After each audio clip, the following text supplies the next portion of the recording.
Hi, I'm Jake, working on pixel art for the game Hulltown, a 2D indie adventure RPG focused around making a life for yourself in a new, strange town and investigating mysterious incidents regarding a shortage of mythological creatures, the town's main source of food. We're about a year into development and have an art style for the game developed, and I'd like to share a tutorial on it. The inn we're drawing today is known as the bunkhouse in-game. It is the first place the player and other lost seafarers stay upon arrival to the mysterious town, almost like a hostel that the town's council has set up for newcomers to stay in for free while they figure out just how to make their own way in their new life here. To start envisioning the building, I like to think of the lore, purpose, and story of it. This inn has served as the first home for newcomers for many generations. It's located in the neighborhood of Hulltown, the poorest of the three tiers of the town. The one near the sea, but further back where there is a more jungly vibe. There isn't a ton of funding for it nowadays, and it has mostly been taken care of by the guests that live there. Therefore, it is a bit hodgepodge, worn down, but still shows the warmth and love and beauty from the folks that are making this their home, even if it's just temporarily. I like to start with a sketch, often on a scrap piece of paper, whatever's handy. To start here, I drew massing. I want a building that's big to show how it could be filled with lots of newcomer guests, although there are just a few when the player arrives. But I want to break it apart so it fits into the neighborhood feel of Hulltown. So I sketched some sort of triangular vestibule, and I want the two levels to be distinct, not like a giant singular tall building. Then I refined it a bit, breaking up the levels with big roof shapes, integrating the triangular vestibule some more, and adding exterior elements so it feels like its own courtyard space, despite being in a dense neighborhood. Then I do a final sketch with some more detail, adding a porch and noting some elements I'll want to add later. So the building is located in Hulltown, where a lot of the jungle is unkempt, wild, and untended.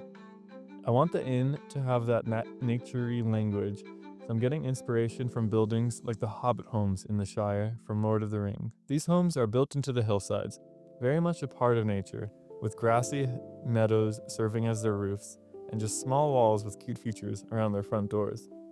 I also took a look at Viking and Scandinavian longhouses, which have turf roofs to help insulate the buildings, a cozy aspect that helps the home feel like a part of the surrounding forest.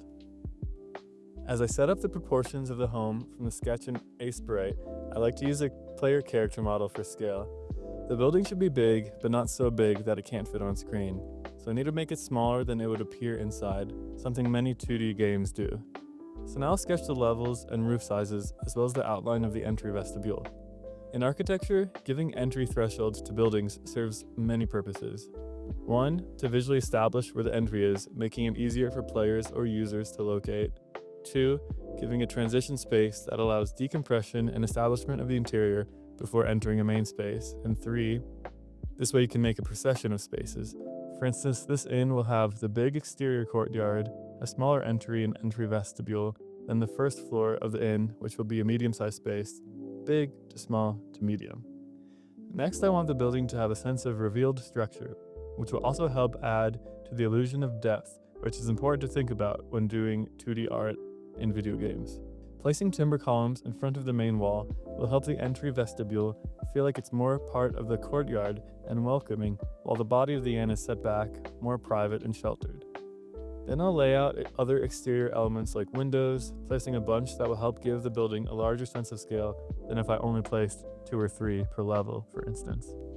I'm also reusing a door from the latrine, the last building video I put out, which will help me tie the style and detail level of the two buildings together, since they will be on the same street in-game.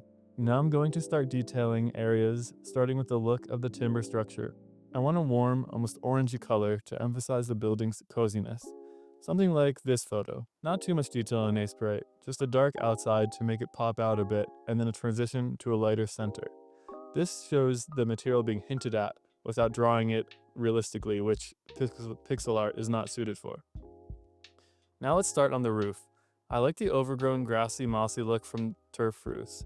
To establish this aesthetic in pixel art, it's important to think of a method that will translate the texture without being overwhelmingly visually noisy.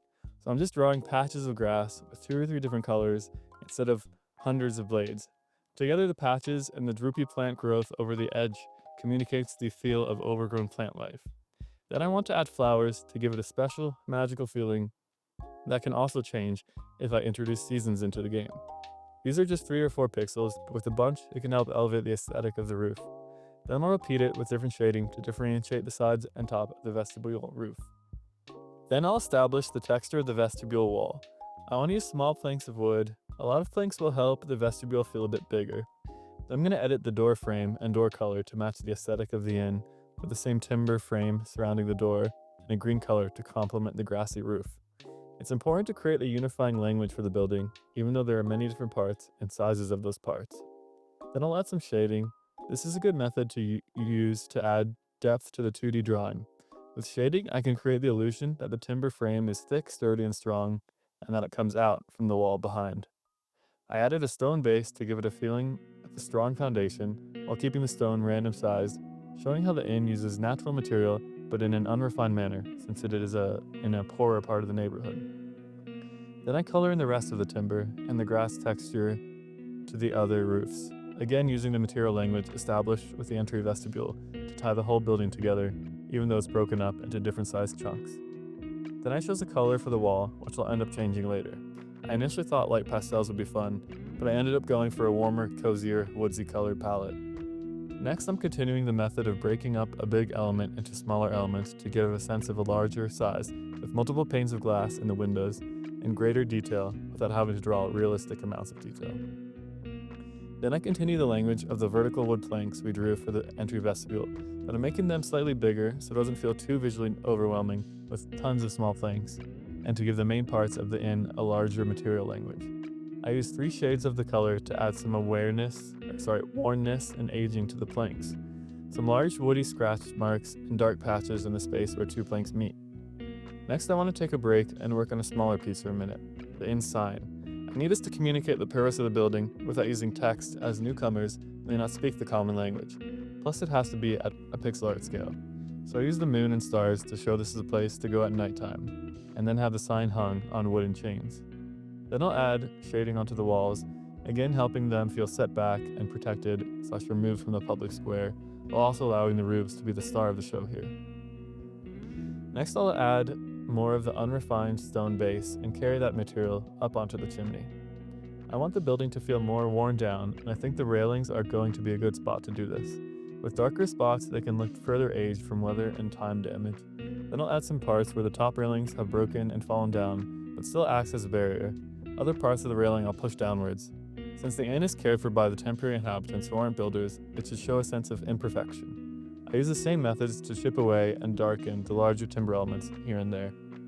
Now I want to adjust the wall colors, opting away from the pastels in favor of natural timber shading, a dark, rich, reddish brown for the main body of the inn, and a lighter tan for the entry vestibule.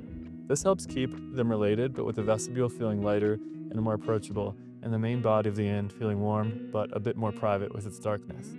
Then I add some fun detailing like colored flags that perhaps newcomers to the town have added to over the years, similar to the ones commonly seen at hostels all around the world. Then some clothes hanging from the line to show that this is a real place people live in and call home, doing everyday things like laundry. This will help ground the building in the fantasy world. So here it is in game. I've established the inn's own nook by creating a courtyard with raised grassy areas with lots of jungle plants, but all small or medium ones to retain the inn's larger scale. I also added a fountain with a mythological creature to give the area some filler, but also a sense of importance and history. And I added a small cart shed because farmers from the mountains occasionally stay here when delivering their scarce crops to town. Next, I'll give you a tour of the interior and walk you through its layout and design. Sorry I didn't record myself drawing it. You enter through a small vestibule corridor into the lobby, which has a front desk and a large bookcase for the librarian, who's around the inn sometimes to help newcomers settle in. The inn, publicly funded and worn down, provides guests with just a bed and nightstand in shared rows of bunks, reflecting its temporary purpose as a home. The furniture and blankets are aged and patched, with decorations like paintings, books, and rugs adding a homey touch. The first floor uses irregular stone flooring and dark plastered walls with visible timber framing, elements from the outside brought in. To avoid loading screens, I carved stairs into the first floor walls with matching railings from the exterior, while the second floor features wide wooden planks, more beds, and planters that bring the exterior's grassy language inside. And then we have my favorite spot, the cozy communal area tucked away near the fire. which offers a space for guests to relax on cushiony sofas, kind of like the Gryffindor common room. Hulltown is an open-ended RPG, and this inn serves as your starter base to learn about the town, take jobs like Mythos Chef or Potion Maker Assistant, and start uncovering mythological creature incidents as you establish a life for yourself in this new, mysterious community. Thanks for watching. Your feedback in the comments means a ton, as I'm both new to game dev and YouTube. If you like what you see, please wishlist Hulltown on Steam from the link in the description and subscribe to watch the game develop. Have a great day. Thanks.